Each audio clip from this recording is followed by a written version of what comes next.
오늘은 지난 시간에 연관되었던 내용을 같이 계속해서 좀 보려고 합니다. 지난번에도 말씀을 드렸지만 제가 지금 강의하고 있는 내용은 창세기 1장 1절부터 한 단어를 지금 말씀을 드리고 있는데 이걸 그냥 휙 하고 지나가면 창세기 1장은 10분이면 끝나요. 그런데 제가 지난 처음에도 말씀을 드렸지만 한 단어를 공부했더니 그 단어 속에서 말씀하시는 그 놀라운 하나님의 메시지가 있다는 거예요. 그거를 좀 우리 목사님들과 장로님들이 좀 분명하게 이번 기회를 통해서 깨달으시고 성경에는 허투루 된 글자 하나, 숫자 하나가 없다는 것을 좀 배우는 그러한 기회가 되시기를 바랍니다. 성경 한 구절 제가 간단하게 읽어드리면 3절 하나님이 이르시되 빛이 있으라 하시니 빛이 있었고 빛이 하나님이 보시기에 좋았더라. 그래서 지난 시간에 보시기에 대한 말씀을 드렸고 오늘은 좋았더라의 내용과 빛이라는 단어에 대해서 좀 말씀을 드리도록 하겠습니다. 그리고 성경에 언급되어 있던 이 숫자, 우리가 잘 알고 있는 이 숫자 14만 4천의 뜻이 뭔지 이거를 그냥 히브리어로 접근했을 때 그 666의 의미가 뭔지 그리고 12,000 스타디움의 뜻이 무엇인지에 대해서 간단하게 말씀을 드리겠습니다.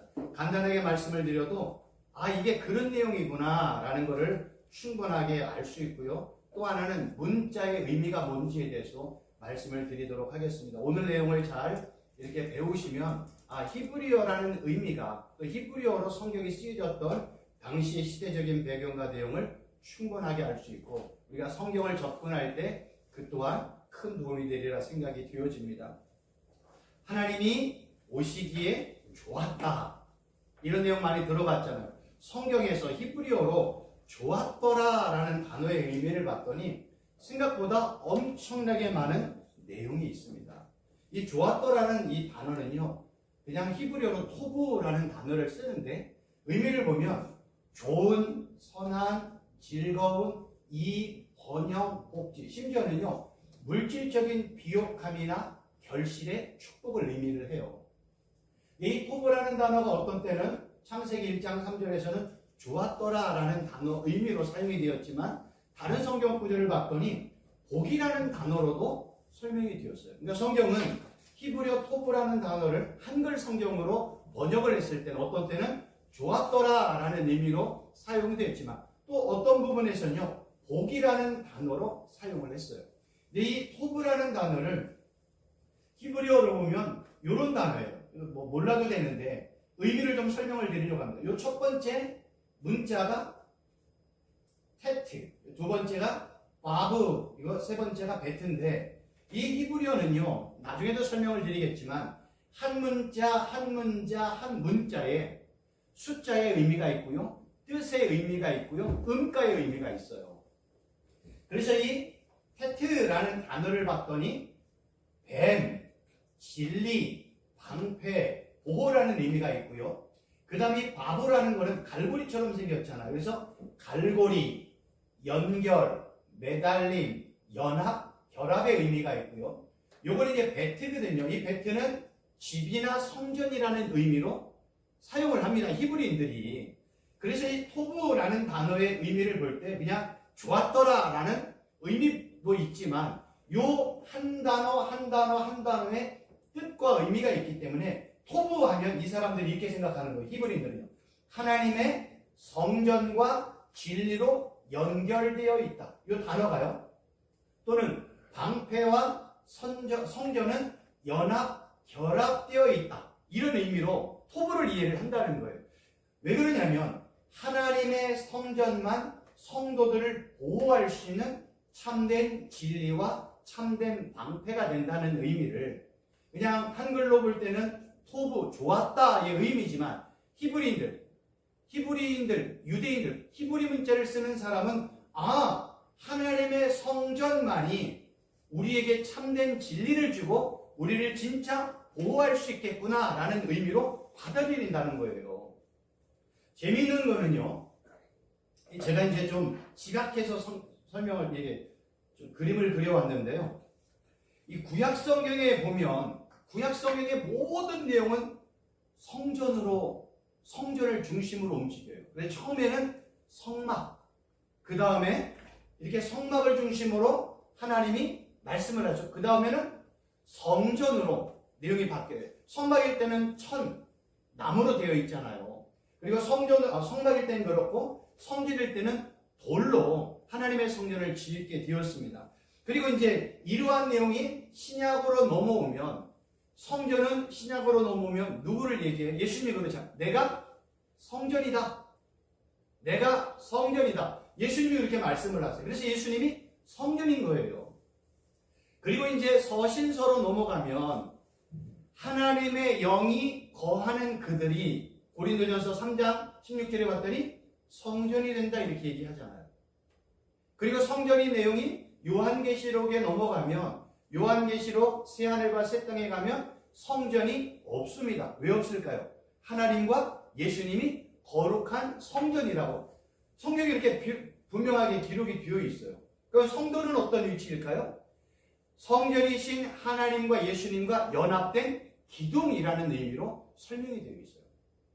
그러니까 우리가 구약과 신약의 내용을 전체적으로 성전이라는 의미로 보면 성막으로 시작되었고 돌로 된 성전으로 되었고 신약으로 넘어갔더니 성전이신 예수님이 내가 성전이라고 말씀하셨고, 그 예수님이 이제 승천하시고 이제 성령님을 보냈는데 그 성령님이 들어가는 그 성도 안이, 그 성도가 성전이 되어지고, 그리고 마지막 새하늘과 새 땅에 갔더니 하나님과 어린 양이신 예수님이 성전이고, 성도는 어린 양과 하나님이신 성전이신 하나님과 어린 양이신 예수님과 연합된 성전의 기둥이라고 설명이 되어 있어요. 그러니까 성경은 성전으로부터 시작해서 뭘로 끝날까요? 성전으로 끝나는 거예요. 왜냐하면 성경의 관심은요, 성전에 있어요. 성전. 그래서 이러한 내용이 중요하다는 것이고, 또 하나는요, 이 아까 이 토브라는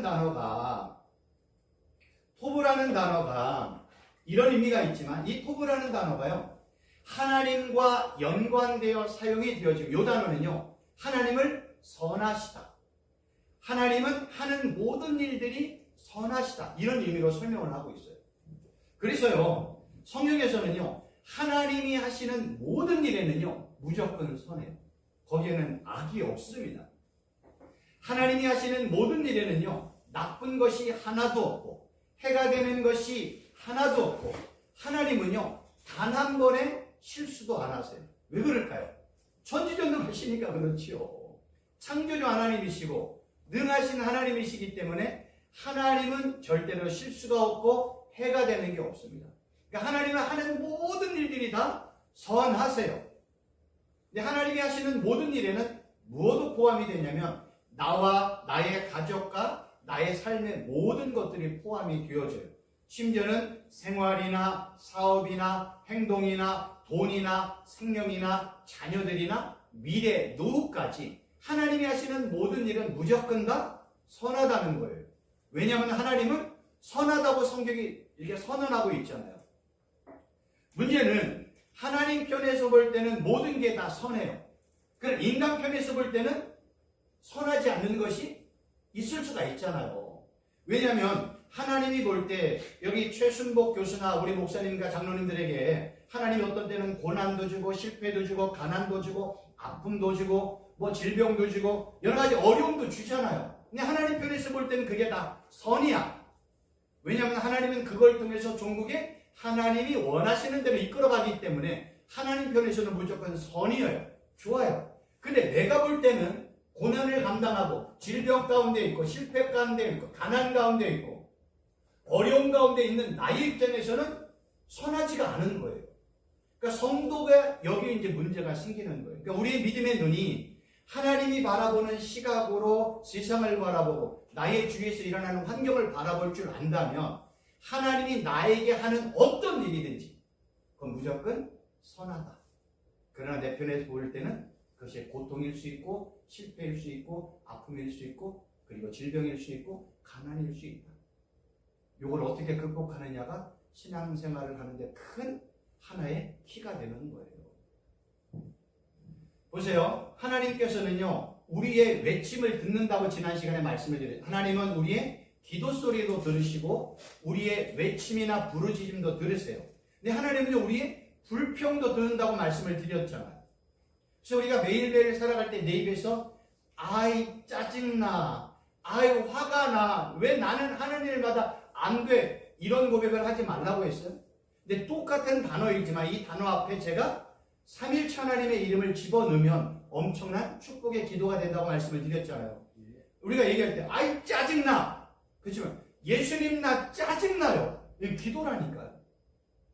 아우 화가 나 죽겠어, 예수님 나 화가 나 죽겠어, 이건 엄청난 기도예요. 왜 나는 내 인생은 왜 이렇게 실패야? 근데 거기에다 예수님 왜 내 인생은 이렇게 실패만 될까요? 그 얘기는 다 하나님 앞에, 예수님 앞에 내 문제를 해결해 달라는 엄청난 고백과 기도라니까요.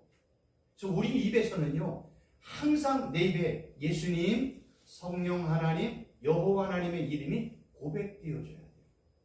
이게 너무나 중요한 거예요. 근데 우리는 일상생활에 예수님의 이름을 생각보다 많이 안 부르는 거 알고 계세요? 하나님이 그럴 거 아니겠어요? 야, 내가 너를 내 자녀, 내 아들, 딸들로 삼았는데 왜 아버지의 이름을 안 부르니?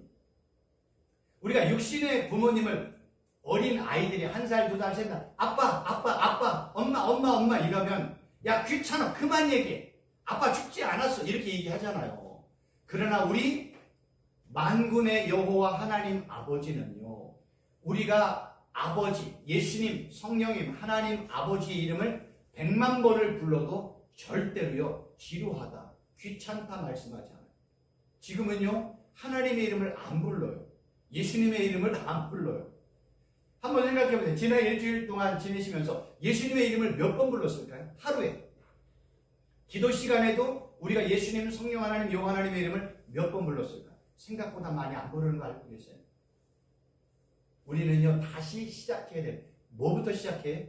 하나님, 여호와 하나님, 예수님, 성령 하나님의 이름을 부르는 것부터 시작을 해야 됩니다. 이것이 우리가 다시 회복되어지고 다시 외쳐야 될 기도의 1번이 이거예요. 근데 우리는 다른 것을 지금 쫓고 있어요.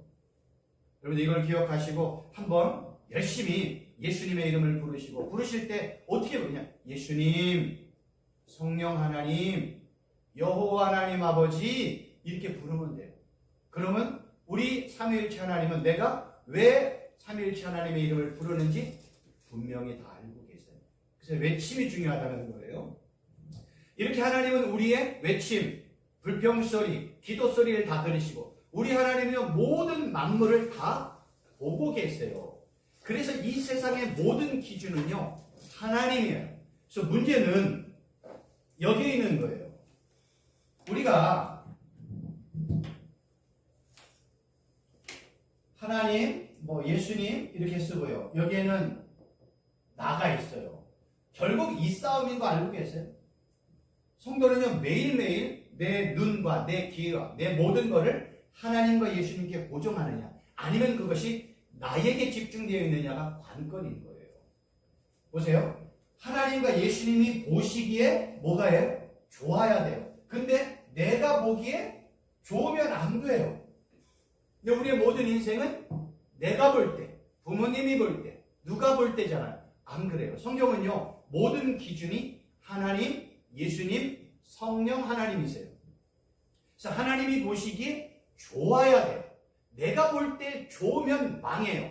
내가 볼 때 좋으면 죄가 돼요.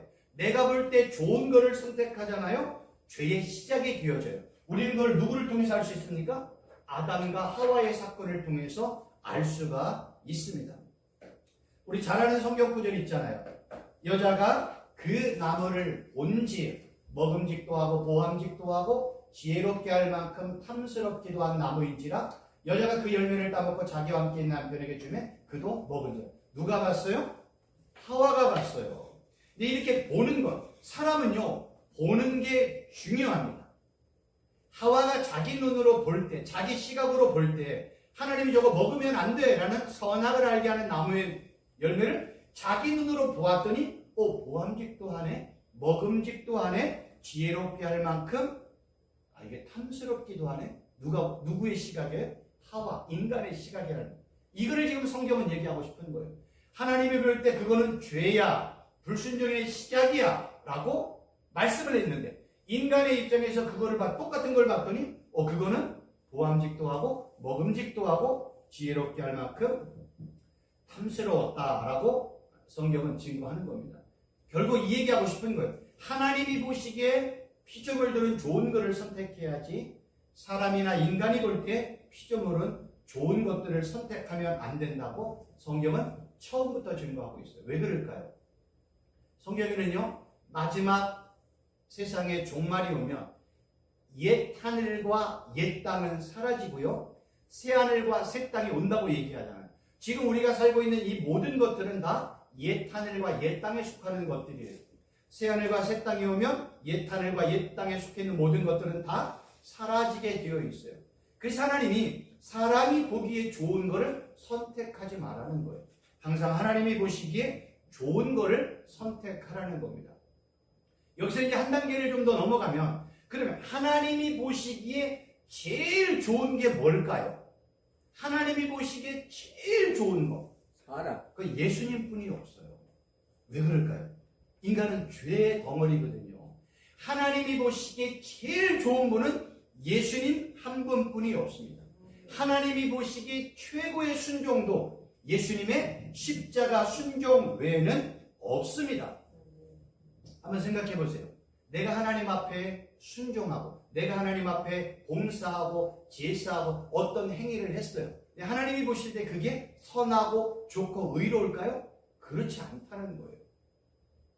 그럼 하나님이 보시기에 저나 우리 모든 분들이 좋아 보이기에 보이려면 우리가 누구와 연합이 되어야 돼요? 예수 그리스도와 연합이 되어야 돼요.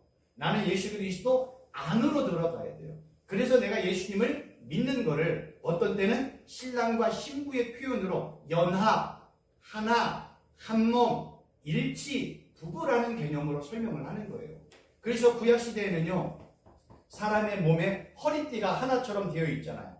표범의 가죽과 몸이 하나인 것처럼 예수 그리스도와 예수 그리스도를 믿는 성도는 예수 그리스도 안에서 연합되었다, 하나 되었다, 한 몸이 되었다, 부부가 되었다, 일치가 되었다라는 표현으로 사용을 하는 거예요. 그러니까 성도가 하나님이 보시기에 좋으려면 우리는 누구 안으로 들어가야 돼요? 예수 그리스도 안으로 들어가야 돼요.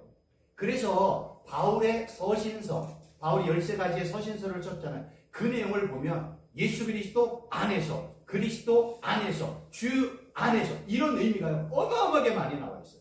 바울은 이것을 깨달은 거예요.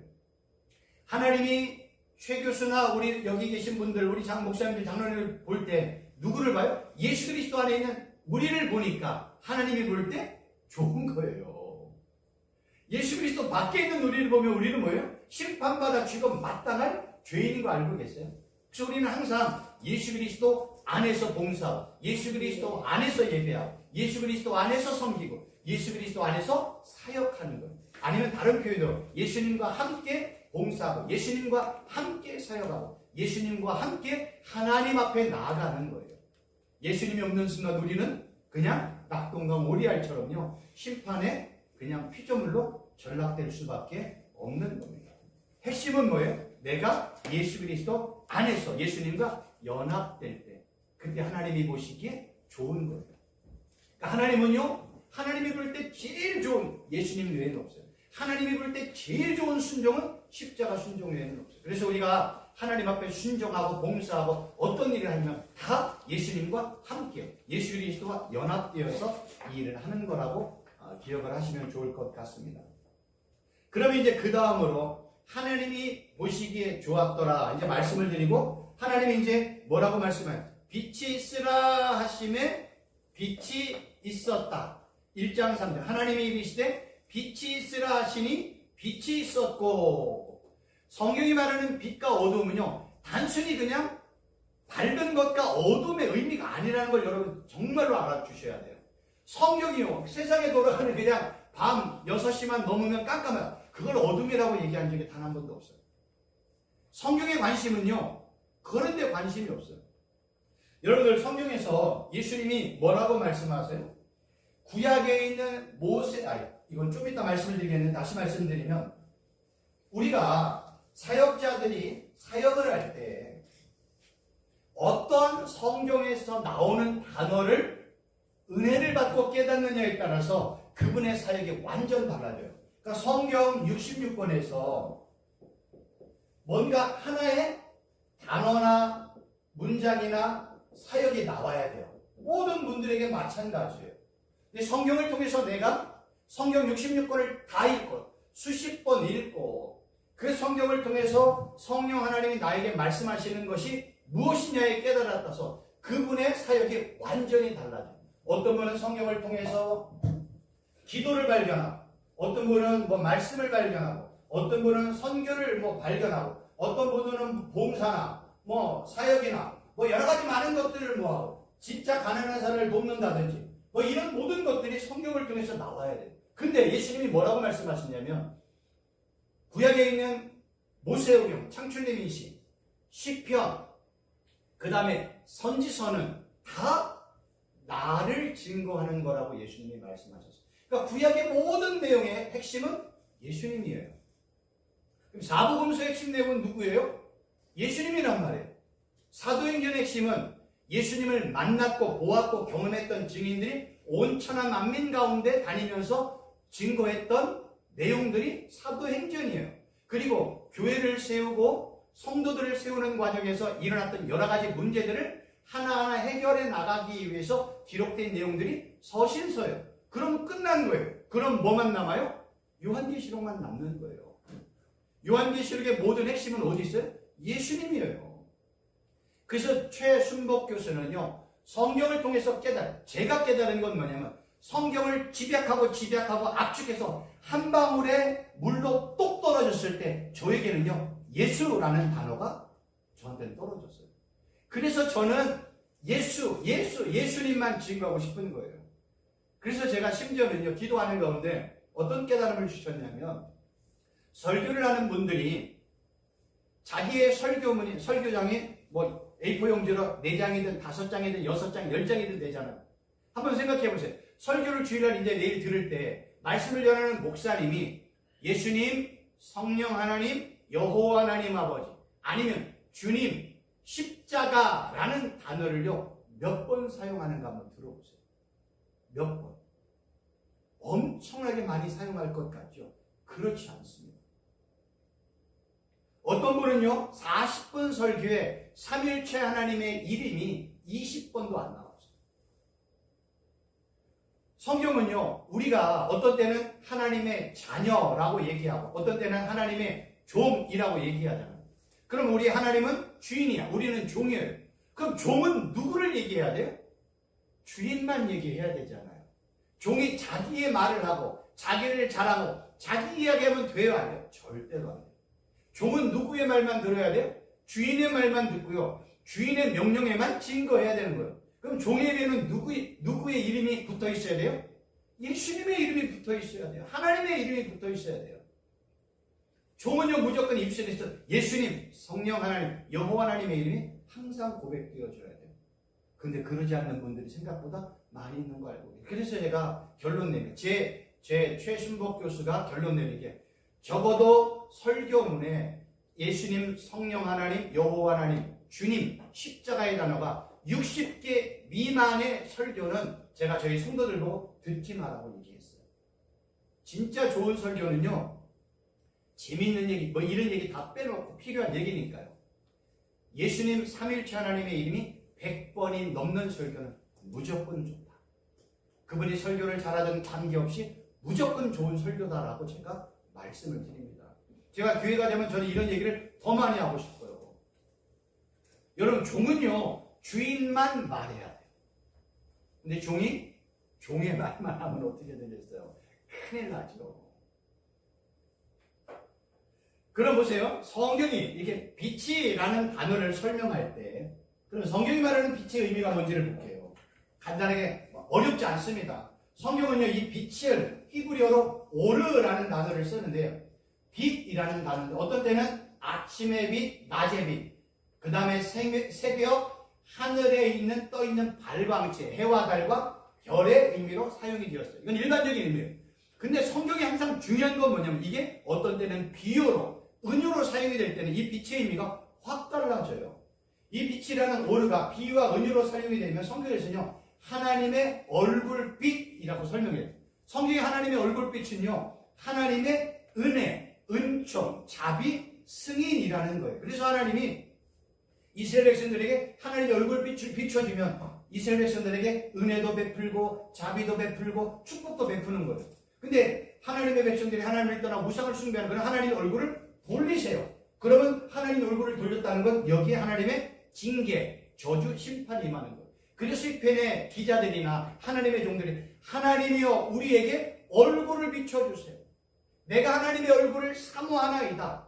내가 하나님의 얼굴을 기다리나 라는 것은 다 하나님의 은혜와 축복, 기대 이런 것들을요 소망하는 기도의 내용인 거예요. 그런데 성경은 이렇게 빛이라는 단어를 썼는데 요한복음에 갔더니요 예수님을 요한 사도가 뭐라고 증거했어요? 참 빛이라고 얘기를 했어요. 참 빛. 여기서 참이라는 건 뭐냐면 그냥 진짜라는 의미예요. 그래서 하나님의 말씀이 진짜고 하나님이 진짜임을 증거할 때 참이라는 의미를 써요. 그럼 여기 빛이라는 단어를 봤더니 히브리어 오르의 번역이 된 영어예요. 그러니까 히브리어 오르와 헬라어 포스는 같은 의미임을 알 수 있는 거예요. 성경에서는요, 이 헬라어 포스라는 빛이라는 단어가 일반적인 그냥 빛, 햇빛, 등불, 횃불 이런 의미인데 이게 비유적인 의미로 사용이 되어지고 의미가요, 생명의 빛, 생명 자체를 의미하고 심지어는요, 빛을 하나님의 임재, 하나님의 속성 이렇게 설명을 하는 거예요.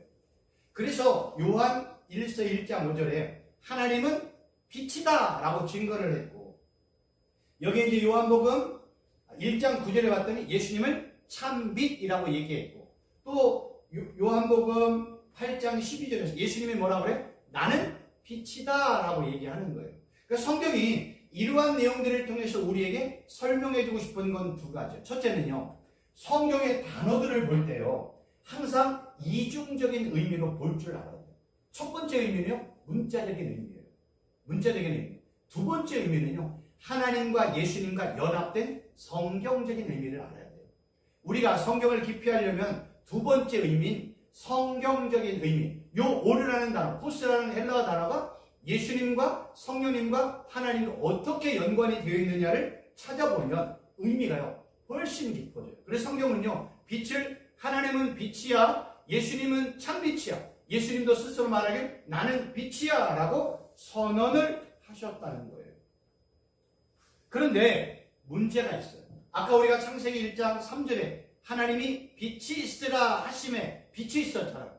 그 빛과 여기서 나와 있는 하나님은 빛, 예수님은 빛이라는 단어가 똑같은 단어를 사용하고 있는 거예요.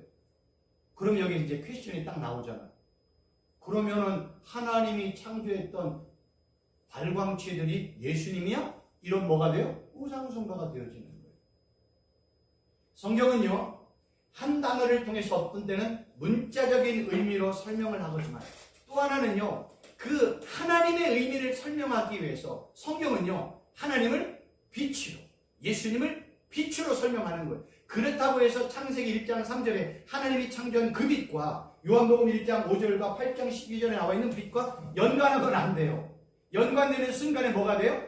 우상숭배가 되어지는 거예요. 그래서요 애굽과 바벨론에서는요 하늘에 떠 있는 태양을 숭배를 했습니다. 그래서 느헤미야가 9장 16절에 이런 표현을 씁니다. 오직 주는 여호와시라 하늘과 하늘과 이루할 성실과 땅과 땅 위의 만물과 바다와 그 가운데 모든 것을 지으시고 다 보존하시니 모든 천군이 주께 경배한다. 출애굽기 봤더니 너를 위하여 우상을 만들지 말고 위로 하늘에 있는 것이나 아래로 땅에 있는 것이나 땅 아래 물속에 있는 어떤 형상도 만들지 말며 그것들에게 절하지 말며 그것을 섬기지 마라. 나 내 하나님 여호와는 질투 하나님인즉 나를 미워하는 자의 죄를 갚게 아버지로부터 아들에게까지 3세까지 얘기하시나. 지금 성경이 뭐라고 해? 야 하늘에 있는 것, 땅에 있는 것, 바다에 있는 어떤 것 가지고 절대로 우상 숭배하지 마. 그런데 성경에 보면 하나님은 구약에 뭘로 표현했어요? 하나님은 영이시니 영은 보여요? 안 보여요? 안 보인단 말이에요.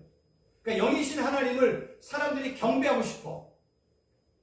그런데 경배할 방법이 없네. 그러니까 사람들이 생각할 때, 야, 태양이 하나님일 거야.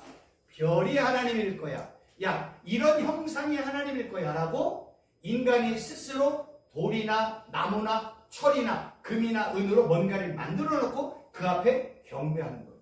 나는 하나님을 섬기고 싶은데 하나님은 안 보여. 그러니까 하나님은 우리에게 뭘 주셨어요? 너 내 말에 순종해. 그게 예배야. 이렇게 얘기하는데 순종이 제사보다 낫다고 얘기했잖아요. 근데 인간은 하나님의 말씀에 순종보다는 내 앞에 놓여있는 어떤 형체, 물건을 놓고 아니면 어떤 상징이나 어떤 표시를 보고 경배하고 제사하고 제물 드리는 게 훨씬 좋아요. 그래서 인간은요, 그렇게 내가 뭔가를 만들어 놓고 하나님 앞에 제사하는 거예요. 그거를 성경은 우상숭배라고 얘기해요. 성경에는요, 이 우주 만물의 신은 오직 유일하신 하나님 외에는 없다고 얘기를 해요. 그런데 그 유일하신 하나님을 사람들이 볼 수가 없네. 그러니까 사람들이 뭔가를 만들어 놓고 그거를 하나님처럼 섬기는 게 우상숭배인 거예요. 그래서 신비 중에 신비가 뭔지 아세요? 영이신 하나님이 이 땅에 육체로 이렇게 온 게요. 신비 중에 신비인 거예요. 이건 해결할 방법이 없어. 어떻게 설명을 해요? 그 영이신 하나님이 2000년 전에 이 땅에 육체를 입고 오셨어요. 그러니까 인간의 상식으로 볼 때는 어떻게 보이지 않는 하나님이 보이는 하나님으로 오느냐? 믿을 수 없다. 그래서 여러 가지 많은 학설과 사설이 많이 나오고 그래서 이단들이 나오기 시작합니다. 왜요? 인간의 관점, 인간의 생각, 지혜로 보니까 이해가 안 되는 거예요. 그래서 야, 이건 하나님이 하나님의 영이 갑자기 들어갔다가 죽을 때 하나님이 이런 엄청난 이런 이단들이 나와서 말하기 시작합니다. 우리는 뭐예요? 하나님이신 예수님이 이 땅에 성육신 하신 걸 그냥 믿는 거예요. 그래서 믿음이라는 게요, 세상 사람이 볼 때는 얼토당토 않는 가치만 우리는 그 예수님을 믿는 게 전혀 문제가 안 돼요. 왜요? 우리 안에 성령 하나님이 그 사실을 분명하게 우리에게 고백할 수 있도록 믿어질 수 있도록 우리를 돕고 계시기 때문에 그런 거예요. 그래서 제일 신비 중의 준비는요, 영이신 하나님이 육신을 입고 이 땅에 오신 거예요. 이것만 그 신비 중의 신비고. 그런데 하나님이 죽었네. 하나님이 또의 신비예요. 그러니까 하나님의 모든, 예수님의 모든 사건이 그냥 신비예요. 어떻게 해결할 방법이 없어요. 그냥 믿는 거죠. 근데 어느 순간에 보니까 그 말씀들이 믿어지네요. 깨달아지네요. 그게 은혜가 되어진. 그래서 구원은 하나님의 은혜라고 이야기하는 거예요. 달리 방법이 없어요. 그럼 이렇게 이제 빛을 설명을 했다면 이제 그 다음에 나누다라는 단어를 설명을 하잖아요. 성경이 나누다라는 단어를 쓸 때요, 바달이라는, 하나님이 빛과 어둠을 나누셨잖아요. 바달이라는 단어를 썼는데 이 단어가 어디에 사용이 되었냐면요, 성소와 지성소를 구별할 때, 정결한 것과 부정한 것, 거룩한 것과 속된 것을 구별할 때, 하나님의 백성들과 이방인들을 구별할 때, 거룩한 성막공사를 예레인들을 구별할 때, 죄를 거룩한 하나님에게서 분리할 때, 이 나누다라는 빛과 어둠을 나누신단 말이에요. 성경은 뭐라고 얘기하냐면 우리가 하나님과의 교제, 영적인 교제, 하나님과의 관계를 끊어버리고 나누는 것이 죄라 설명하고 있잖아요. 그래서 이 죄가 하나님과 나와의 관계를 분리를 하는 거예요. 그래서 죄 가운데 사는 사람은 양과 염소가 나중에 나눠지듯이 나눠지고 빛과 어둠이 나눠지듯이 나눠지는 거예요. 예수님을 믿으면 영원한 천국, 예수님을 믿지 않으면 영원한 심판, 영원한 불못에 들어가 중간지대는 없는 거예요. 그러니까 성경은 빛과 어둠을 나눈다라는 이 단어를 통해서 요한계시록까지 설명을 하고 있는 거예요. 이 나누라는 단어를 통해서 내가 마지막에 빛과 어둠을 나누듯이 영원한 천국과 영원한 지옥을 나눌 거야. 양과 염소 구분할 거야. 예수님을 믿는 자와 예수님을 믿지 않는 자 구분할 거야. 예수님의 신부와 그러지 않은 사람들 구분할 거야. 하나님의 자녀들과 세상 백성들을 구분할 거야. 다 구분한다는 거예요. 그걸 우리는 창세기 1장 3절을 통해서 하나님이 이렇게 나누시는 단어를 통해서 설명을 하는 겁니다. 그럼 이런 질문이 딱 나오잖아요. 왜 하나님께서는 빛과 어두움을 나누셨을까? 먼저 결론적으로 얘기하면 어두움을 통해서 빛을 보라는 거예요. 여러분들 이제 제가 여기 지금 바깥이라고 생각해보면 햇빛이 쪄요. 햇빛이 막 강렬하게 내리쬐면 제 옆에 뭐가 형성이 돼요? 그림자가 형성이 되어지잖아요. 그래서 그림자를 통해서 실체를 바라보는 거고요. 어둠을 통해서 빛을 바라보라고 하는 거예요. 그래서 이러한 성경 구절이 나오는 겁니다. 요한복음 1장 5절 빛이 어둠에 빛이 돼 어둠이 깨닫지 못하다. 성경이 말하는 어둠이요, 예수님을 믿지 않는 상태를 어둠, 흑암이라고 설명을 합니다. 그리고 예수님과 연합된 삶을 빛이라고 설명을 합니다. 9절 12절 참빛 곧 세상에 와서 각 사람에게 비치는 빛이 있었나니 그가 세상에 계셨음에 세상은 그로 말미암아 지은 바 되었으되 세상이 그를 알지 못하였고 자기 땅에 오매 자기 백성이 영접지 아니하였으나 영접하는 자 곧 그 이름을 믿는 자들에게는 하나님의 자녀가 되는 권세를 주셨다. 빛이 이 땅에 왔어요. 근데 빛이 예수님이잖아요. 예수님이 이 땅에 왔어요. 만왕의 왕 만주제가 이 땅에 왔어요. 근데 어둠이 깨닫지 못해. 그래서 그 어둠이 빛을 영접하는 순간 그는 하나님의 자녀가 된다. 이렇게 성경은 증거하고 있는 겁니다. 그래서 하나님의 자녀가 되는 거는요, 하나님의 한량없는 은혜라고밖에 설명할 수가 없습니다. 이제 좀 중요한 거, 어렵지만 설명을 드릴게요. 모형론이라는 단어를 좀 들어보셨습니까? 비블리칼 티폴로지라는 단어인데, 모형론이라는 건 뭐냐면 모형을 통해서 원형을 바라보는 거고요, 그림자를 통해서 실체를 바라보는 것이 모형론이라는 거예요. 그래서 우리가 이런 공부를 하면 이제 성경이요 더 깊게 보여지세요. 구약 성경의 모형과 그림자는 뭐냐면 인물이에요. 인물. 아브라함, 이삭, 요셉 같은 사람, 모세, 그 다음에 사건에 많은 사건들이 있고 의식, 제도, 우리가 드리는 레위기에 나와 있는 여러 가지 많은 제도, 의식이 있잖아요. 그리고 성막, 성전, 그리고 성막과 성전 안에 있는 모든 것들, 기명들, 이런 것들이요, 신약 성경에 예수님과 이런 것들이 연관이 되어지면 이 모든 것들을 다 모형이라고 설명을 합니다. 중요한 건 뭐냐면 구약 성경에서는요, 하나님의 어떤 그 섭리, 하나님의 그 역사, 이러한 것들, 하나님의 구속 사역을 설명할 때 어떤 때는요, 비유나 상징이나 예언 같은 방법으로 설명하는 수사학적인 기법을 모형론이라고 이야기를 합니다. 그러니까 쉽게 얘기하면 아까 말씀을 드렸던 이러한 내용들, 인물, 사건, 의식, 제도, 성막, 성전, 성전과 성막 안에 있는 모든 기명들이 신약에 있는 예수님과 연결이 되어지면 그건 모형이라는 거예요. 왜냐하면 구약에 있는 이 모든 것들은 다 무엇을 예표해요? 예수 그리스도의 십자가 사건과 예수님을 모형하고 있다는 거예요. 그래서 구약에는 예수님이 이사야나 예레미야 선지자를 통해서 야 이제 언제 진짜 메시아가 올 거야, 계속 구약에서는 설명만 하잖아요. 그래서 구약에서는 오실 메시아를 뭔가를 통해서 좀 보여줘야 돼. 그걸 어떤 때는 인물을 통해서, 어떤 때는 여기 있는 사건을 통해서, 어떤 때는 제사 예식을 통해서, 어떤 때는 성막과 성전을 통해서, 성막과 성전 안에 있는 기명들을 통해서 설명을 한다는 거예요. 설명을 드리면 이런 거예요. 우리가 아까도 말씀을 드렸지만 어둠을 통해서 빛을 바라보라고 빛과 어둠을 분리했듯이 돌로 지은 성전, 천으로 지은 성막을 통해서 성전이신 예수님과 그리고 새하늘과 새 땅이 바라보게 하셨다는 거예요. 또 하나는요, 성막을 보면 우리가 예수님의 십자가 사건을 보여준다고 얘기해서 우리는 성막을 통해서 예수님의 십자가 사건을 볼 수 있고요. 또 하나는요, 희생제사를 통해서 어린 양이 제물을 드리는, 매일 아침마다 드리는 제물을 통해서 우리는 어린 양이신 예수님을 바라볼 수 있고요. 또 하나는요, 광야 같은 이 세상을 통해서 우리는 새하늘과 새 땅인 하나님의 나라, 도성, 새 예루살렘을 바라볼 수 있고, 구약에 보면 만나가 있잖아요. 만나가 요한복음에 나왔더니 예수님이 뭐라고요? 내가 만나야, 이렇게 얘기하잖아요. 내가 생명의 떡이잖아. 너희들 구약에서 하늘에서 내려온 만나 먹고 다 죽었잖아. 나는 하늘에서 내려온 자야. 나는 하늘에서 내려서 너에게 생명의 떡을 주고 생수의 말씀을 주는 자야. 이렇게 설명을 하잖아요. 그러니까 구약의 만나는 신약의 예수님을 모형하고 예표하고 있는 거고요.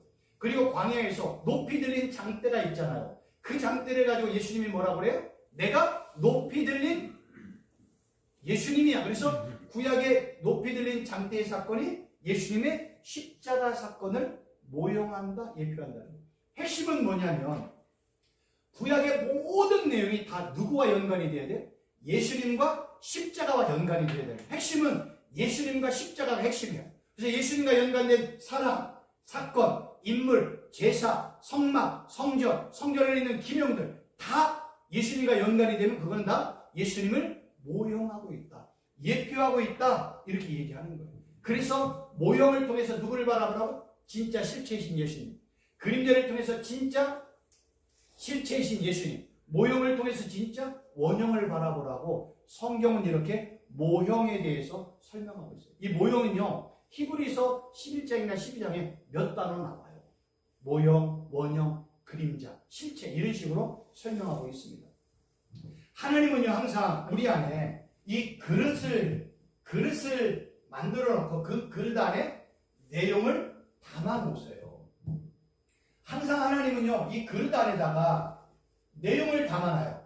근데 사람들은 뭐만 볼까요? 이 그릇만 봐요. 겉만 봐요.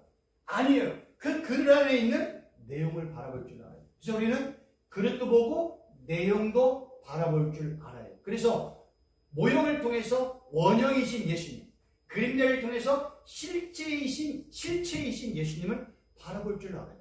그러니까 구약의 모든 내용은 다 예수님에 대한 내용이구나. 구약의 다 모든 내용은 예수님의 십자가에 대한 내용이구나. 이런 것을 깨달으면 구약과 신약이요, 한눈에 다 열려지게 되어지는 겁니다. 그래서 그거를 공부하는 첫 번째 그 발걸음이 모형론이라는 이 내용만 아시면 돼요. 이 책 안 읽어도 돼요. 이 내용만 분명하게 깨달으면요, 그냥 다 알아요. 그러니까 구약에 있는 모든 내용이 다 예수님과 연관해. 그 모형이구나. 그 구약에 있는 거는 그 모형을 통해서 신약이신 예수님의 원형, 실체를 설명하고 있는 수사학적인 기법이다. 이렇게만 알면 되고요. 이제 빨리 넘어가서 숫자에 대해서 좀 설명을 드리도록 하겠습니다. 이 숫자라는 단어는요, 어려운 건지 알지만 그냥 듣고만 이해를 하세요. 여기 보면 히브리의 첫 번째 글자가 알레프라는 단어예요. 근데 이 단어가 첫째 1이라는 의미가 있고요, 1000이라는 의미가 있어요. 근데 이 단어는요, 뜻이 있어요. 황소나 하나님이라는 뜻이 있어요. 그 음가는 이응이에요. 두 번째 단어가 베트라는 단어인데 숫자는 2예요. 그러니까 첫 번째 문자, 두 번째 문자. 이거는 집이라는 의미도 있고 성전이라는 의미도 있어요. 그래서 히브리어 단어를 보면요, 보일까 모르겠지만 이렇게 되어 있어요. 첫 번째 단어가 이응이고요, 숫자는 1과 1000이에요. 그 다음에 베트라는 단어가 2인데 이거는 집, 성전의 의미가 있어요. 이런 식으로 23가지 단어에 의미가 있고 숫자가 있고 뜻이 있어요. 그래서 우리는 히브리어 문자를요, 표의 문자라고 얘기해요. 한자가 표의 문자잖아요. 그래서 한자 이름을 쓸 때 제가 제 이름이 원래 제 이름이 최인규입니다. 어진인자에 별교자를 쓰는데 이 뜻은 두 사람이 큰 땅을 소유한다는 의미예요.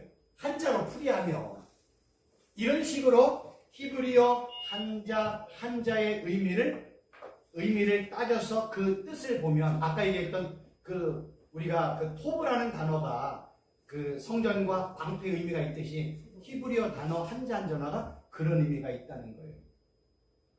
여기서 이제 중요한 게 뭐냐면 성경에 보면 하나님께서 뭘 만들지 말라고 그랬어요? 형상을 만들지 말라고 그랬잖아요. 형상이라는 건 이런 거예요. 소의 형상, 그 다음에 동물의 형상, 호랑이의 형상, 부형의 형상, 그거 만들지 마. 왜? 그거 우상이니까. 그래서 히브리인들이 형상을 안 만들었고 뭐만 만들었어요? 머리만 땄어요. 머리만. 모양, 이미지만 딴 거예요. 이 소를, 왜냐하면 애굽에는 황소가 신이었잖아요. 그래서 애굽에서 이 출애굽할 때 사람들이 모세가 이제 하나님의 말씀을 받으러 올라갈 때 아론을 주셔서 만든 게 소란 말이에요. 그래서 하나님은 너 형상 만들지 마. 그리고 구약시대에는요, 몸에다가 동물의 형상을 하는 거는 여러 가지 의미가 있어요. 근데 그거 형상 그리지도 마. 그러니까 형상을 안 만들고 뭐만 만들었어요? 이미지만 만들었어요. 그래서 이 소의 이미지가 그러니까 이건 소의 의미가 되잖아요. 시간이 지나면서 소를 이런 식으로 그리고 소의 얼굴 양쪽에 눈을 이런 식으로 했어요. 그러다가 우리가 아까 했던 알레프라는 단어가 여기서 나온 거예요. 그리고 이 단어에서 영어 A라는 단어가 나온 거예요. 소의 이 모습을 우리가 A가 되잖아요. 그죠? 그 양쪽에는 뭐가 돼요? 눈이 되는 거예요. 그래서 하나님이 형상을 만들지 말라고 명령을 했기 때문에 사람들이 이미지를 만들어 가지고 거기에다가 문자를 만들기 시작한 히브리의 첫 번째 문자가 바로 알레프라는 아까 알레프라는 단어예요. 단어. 그래서 이거는 뭐처럼 생겨요? 소의 여기 콧날 그리고 양쪽은 뭐예요? 눈 만든. 그래서 이게 형상이 그렇게 되는 거예요. 히브리의 첫 번째 문자. 그래서 이런 히브리의 첫 번째 문자가 시간이 지나면서 이렇게 변천을 해가지고 이런 식으로 만들어 결국 영어의 A까지 나오게 된 단어라는 거예요. 이건 제 얘기가 아니에요. 어떤 프랑스에 있는 학자가 이 내용을 문자에 대한 내용을요 이렇게 만들어가지고 그의 이제 그 사람이 유대인인데 이제 프랑스에 가서 이제 영주권을 얻고 사는 그러한 이제 유대계 프랑스인이에요. 그래서 이 알레프라는 단어가 이런 황소로부터 나왔다는 단어라는 겁니다. 이 재미있는 거는요. 모세 오경이 쓰여졌던 당시에는요. 아라비아 숫자가 없었어요. 기수, 서수의 의미가 없었어요. 왜냐하면 아라비아 숫자가 쓰여진 거는 1500년 전, BC 1500년 전. 그럼 모세 오경이 쓰여진 거는 그거보다 500년 전 앞이에요. 그러니까 아라비아 숫자가 없던 시기에 성경이 쓰여졌어요. 그러면 성경에 나와 있는 첫째 날, 둘째 날, 셋째 날, 넷, 다섯, 여섯, 일곱째 날이 우리는 아라비아 숫자처럼 하나님이 6일 동안 창조했다. 성경은 그런 의미가 없습니다. 그냥 첫째 날을 쳐서 그거는 그냥 하루 이렇게 표현을 한 거예요. 그러니까 하나님은 첫째 날에 창조하시고 이걸 그냥 첫째라고 의미하는 거예요. 둘째 날을 창조하시고 이거 그냥 둘째야 라는 의미이지. 그래서 첫째 날과 둘째 날의 시간의 공간이 얼마인지는 아무도 몰라요. 근데 우리는 그거를 아라비아 숫자로 그냥 이해를 해가지고 성경이 6일 동안에 창조되었다. 그래서 월요일부터 토요일까지 창조하고 하나님 주일날 주인이 쉬셨다. 그런 의미가 없습니다. 히브리어 문제가 그래요. 그냥 이거 첫째 날을 창조하고 그냥 첫째 날이야 둘째 날이야. 근데 첫째 날과 둘째 날의 시간의 개념은 아무도 모릅니다. 그리고 또 하나는요. 히브리어의 문자가 쓰여졌을 당시에는요. 모음이 없었어요. 뭐만 있었냐면 자음만 있었어요. 여러분들이 이게 지금 얘가 요거 자음 써요.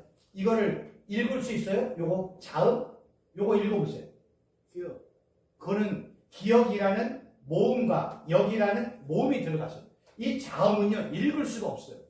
이거 어떻게 읽어요? 만약에 요 단어를 읽으면 제가 1000억 드릴게요. 읽을 수 있는 사람이 있어요? 없어요? 단 한 명도 없어요. 히브리어는요 처음에 기록이 될 때 자음으로만 기록이 됐어요. 그럼 읽을 수 있다 없다? 못 읽는다. 그럼 뭐 하라는 거예요? 보라고 준 거예요. 성경은. 보고 뭐해? 순종해. 히브리어는 그렇게 쓰여진 거예요. 그러다가 7세기에서 11세기에 마소라파라는 사람들이 우리가 알고 있는 A, E, I, O, U라는 이 모음을 집어넣어서 그때부터 여기에 이런 모음, 점점점 같은 거 있잖아요. 이런 모음들이 있어요. 성경이 처음으로 주어졌을 땐 자음만 있어요. 자음은 읽을 수가 없어요. 그냥 보는 거예요. 성경은 보라고 준 거예요. 그리고 나중에 마소라파가 여기에 모음을 집어넣었습니다. 그리고 또 하나는요. 아까 이 처음에 모세오경에 쓰여졌을 때는요. 그냥 이런 단어 4, 5, 6, 7, 8, 9까지 있었어요. 그리고 이제 나중에 요 0이라는 단어도요. 인도에 있는 오캄이라는 스승이 0이라는 이런 무한대의 숫자를 집어넣고 그때부터 이 단어가 무한대까지 간 거예요. 그 전까지는요, 제가 적었는가 모르겠는데 이런 의미였어요. 이런 의미. 여기 보세요. 이거는 그냥 인터넷에 보면 다 찾아올 수 있어요. 옛날에 이런 식으로 9까지만 있었어요. 그러다가 오캄이라는 그 스승이, 제가 여기 적어놨는가 모르겠는데 0이라는 숫자를 집어넣고 그때부터 무한대라는 이제 숫자의 의미가 사용이 되어졌던 겁니다. 그 전까지는요, 그냥 9개. 네, 1도 그냥 뭐예요? 이거 그냥 이걸로 하자. 2개 놓고 이거 그냥 이걸로 하자. 이런 의미였지. 우리가 알고 있는 기수서수의 의미가 없었다는 거예요. 왜 물건을 나눌 때 그냥 내가 이거 2개 줄게. 너 그럼 너 이거 이렇게. 그래서 물물 교환할 때 내가 요만큼 줬으니까 너도 요만큼 줘. 이런 의미였다는 거예요. 그러다가 나중에 이 단어가 이제 그 0이라는 인도의 오캄이라는 이제 그 학자 스승이 0이라는 하나의 단어를 발견하고 거기에다가 이제 0을 집어넣은 의미가 확 달라지기 시작한 거예요. 그래서 인도에서 이게 이제 유럽으로 넘어갔고, 그래서 우리가 알고 있는 그 아라비아 숫자를 원래는 인도 아라비아 숫자라고 설명을 하는 이유가 여기 있는 거예요. 그러면 이제 뭐 간단하게 한 5분 정도만 말씀을 드리고 마치도록 하겠습니다. 우리가 잘 알고 있는 14만 4천이라는 의미를 설명을 할 때 14만 4천을 어떤 이단은 14만 4천 명이라고 이야기를 하잖아요. 그런데 성경에 14만 4천을 14만 4천 명이라고 얘기하면 그들은 진짜 바보 중에 천치 중에 천치예요. 왜냐하면 14만 4천 명만 구원받는다고 얘기하면 구약에 나와 있는 성경만 기록이 돼도 그 숫자는 엄청나게 많이 차지하고 있고요. 아담으로부터 이 이단들이 나오기 전까지 예수 믿고 구원받는 사람을 얘기한다면 그 이단들은요, 단 한 명도 구원 못 받아요. 14만 4천을 14만 4천 명이라고 말하는 순간, 그래서 성경은 14만 4천 명이라고 말한 적이 단 한 번도 없습니다. 그럼 이 14만 4천을 이해를 하려면 열둘이라는 단어의 의미를 알아야 됩니다. 성경에서 열둘이라는 의미의 일반적인 의미는 열둘 12예요. 근데 이 단어가요, 도데카라는 단어가 성경에 어디에 쓰였냐면 12제자, 12번째, 12지파, 12문, 12회, 12바구니, 12상, 12사람, 12틀 의미가 있다는 거예요. 성경의 12라는 숫자는요, 이스라엘의 12지파를 의미를 합니다. 근데 이스라엘의 12지파는 역사 속에 나타난 12지파를 말하는 것이 아닙니다.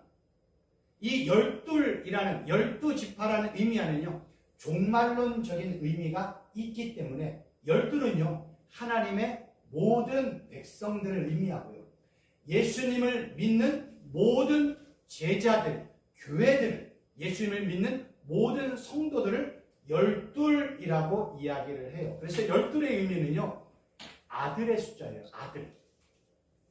아들의 숫자. 12명, 요셉의 12아들이니까. 그래서 유대인들은 생각할 때 12는 아들의 숫자라는 거예요. 그러면 천국에는 누가 가요? 아들만 가잖아요. 하나님을 아버지로, 나를 아들로 이렇게 연관하는. 천국은 누가 가요? 신부만 가요. 예수님은 신랑, 나는 신부. 천국은 누가 가요? 성전이신 예수님과 연합된 기둥들, 교회의 지체들, 이런 의미로 설명이 되어 있어요. 어떤 데는 성경을 하나님과 예수님은 주인, 나는 종, 하나님은 왕, 나는 백성들, 이런 의미로 설명하고 있어요. 그러니까 성경이 이런 다양한 의미로 설명하고 있는 내용을 인지하지 못하고 내가 알고 있는 한두 가지의 내용으로 성경을 접근하면 하나는 맞고 몇 개는 틀리는 거예요. 그래서 12라는 단어는 열둘, 아들의 의미라는 게 있고요. 이제 조금 이따 또 설명을 드릴게요. 그 다음에 성경에 12,000 스타디움이라는 단어를 혹시 기억을 하세요? 예루살렘 성전을 측량했던 요한계시록 21장 16절 17절을 봤더니 이 12,000 스타디움을 1스타디움을요 184점 몇 미터라고 얘기해요. 4미터 또는 어떤 분들은 뭐 192미터라고 얘기해서 12,000 스타디움을 요걸로 해봤더니 약 얼마 정도에 나오냐면 24,000km가 나온다는 거예요. 입방명체. 그래서 예루살렘 성전을요 인터넷에 찾아봤어요. 도움을 주게 한 거지 꼭 이렇지는 않습니다. 입방명체로 나와 있어요. 예루살렘 성전의 크기가. 예루살렘 성전의 크기를 면을 봤더니 몇 개예요? 12개예요. 그래서 성경은 우리에게 12,000 스타디움의 예루살렘으로 들어갈 사람들은 누구다? 12이다.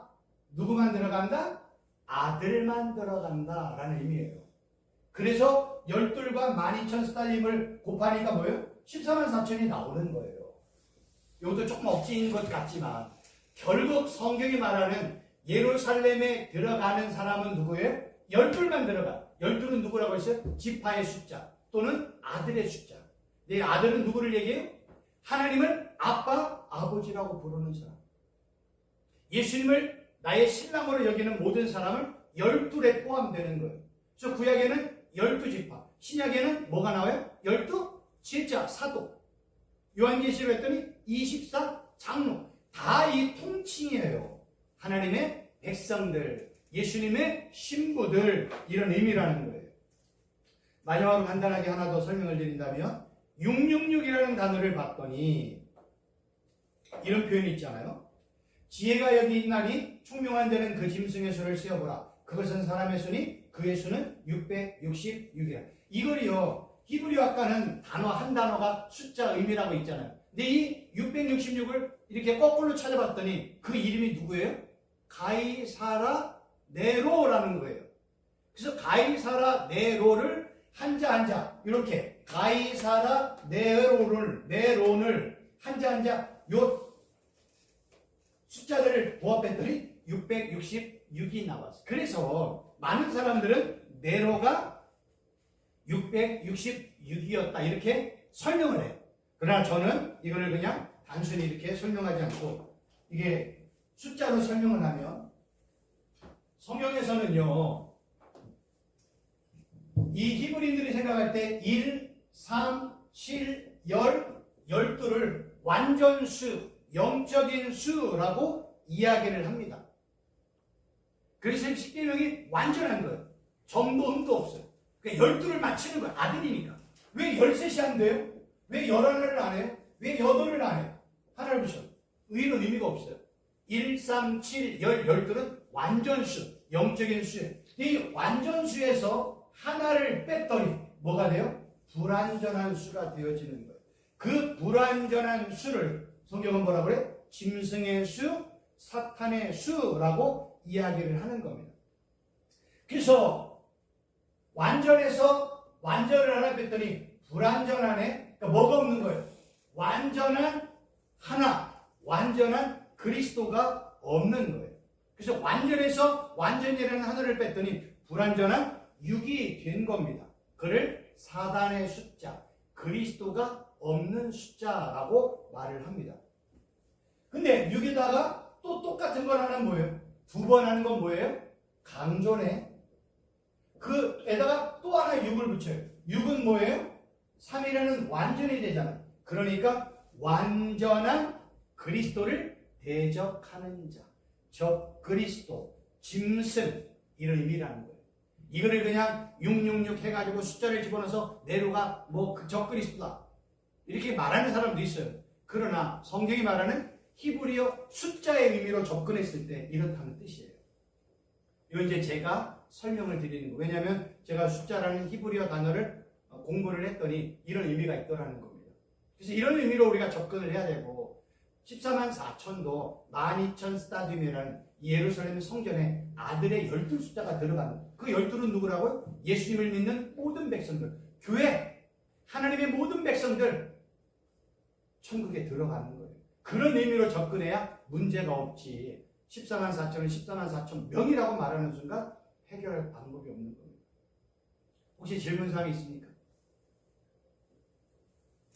뭐 너무 명쾌하게 제가 설명을 아니 말씀. 예. 너무 그냥 속사포로 나가니까. 왜냐하면 시간이 얼마 없어서 네, 저한테 주어진 시간. 시간상 이제 예. 제약도 있겠지만은 네. 일단은 그 교재 그 내용도 이제 다 이렇게 설명은 되잖아요. 예. 그런데 이제 저 그림이나 그 숫자 나오는 저 어떤 프로그램은 조금 인쇄를 좀 복사를 해서 좀 주셔야. 요거는 다 인터넷에서 제가 찾았습니다. 그런데 저희들 나이 많이 먹어가지고 인터넷 못 들어가요 이제는. 그래서 네. 그래서 이제 쉽게 설명하면 네. 천국은 누가 들어가느냐? 아들만 들어갑니다. 네. 그것만 기억하시면 아들은 누구예요? 예수님을 믿는 모든 사람들을 하나님을 아빠 아버지라고 부르죠. 다른 말로 표현하면 천국은 누가 들어요? 예수님의 신부만 들어가요. 신랑인 예수님은 한 분, 모두는 다 신부예요. 다른 말로 표현하면 교회의 머리이신 예수님과 연합된 모든 지체들. 그 성경의 서신서에서는 예수님을 교회의 머리, 예수님을 교회의 몸, 그리고 우리는 모든 지체라고 얘기하잖아요. 요한계시록 했더니 하나님과 예수님이 성전, 그리고 우리들은 지체처럼 성전과 연합된 기둥들, 이런 의미라는 거예요. 그러니까 이런 거는요 다 안 해도 괜찮아요. 아, 천국은 아들만 들어가는구나, 신부만 들어가는구나, 하나님의 백성만 들어가는, 그거를 구약에서는 12이라는 12지파 아들의 숫자로 설명했고, 신약 성경에는 예수님의 12사도, 요한계시록 가서는 24 장로의 의미로 설명을 하는 거예요. 아주 간단해요. 이거는 뭐 가서 공부할 것도 없어요. 그냥 아들의 숫자 12이라는 의미만 아시면 됩니다. 또 다른 질문 없으시죠? 너무 명쾌하죠? 아니, 결국 명쾌합니다. 그렇게 제가 하는 것은 예. 이제 저희들은 이제 이해도 되고 예. 또 좀 그래서 아까 제가 사셨잖아요. 제 예. 거기에 다 있어요. 지금 거기에 내용들 제가 그냥 풀어서 설명을 한 거예요. 그 내용 안에 다 있어요. 맨 뒤에 보면 14만 4천, 666, 12,000 스타디움, 숫자, 문자, 그 뒤에 보면 색인데 있잖아요. 그거 다 돼 있어요. 아주 그 책 정말 좋은 책입니다. 근데 언제 이름을 바꾸셨어요? 제가 김미경 우리 이사장님을 만나고 난 이후에 하나님의 은혜로 최인규 목사에서 최순복 목사로 이름을 개명을 했습니다. 그렇다고 김미경 이사장님이 바꿔주신 건 아니고요. 하나님이 야, 너는 내 말에 순종하고 복종하면 복된다 해가지고 순종과 복종으로 제가 이제 하나님의 이름을 바꿨고, 오전에는 이 순종 목사님이 또 강의하시고 오후에는 이 순복 교수가 얼마나 할렐루야 은혜입니까? 아니 가만히 생각하면 정말로 은혜입니다. 할렐루야죠. 예, 두 분 어떻게 순종과 순복이 앞뒤 시간을 맞춰요.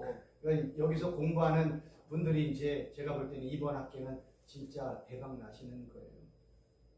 여러 가지 책을 읽으시다가 궁금한 점이 있으면 언제든지 강의 끝나고 말씀하시면 제가 성실하게 답변하도록 하겠습니다. 기도하겠습니다. 재밌었죠? 예, 감사합니다. 다음 주도 많이 오십시오.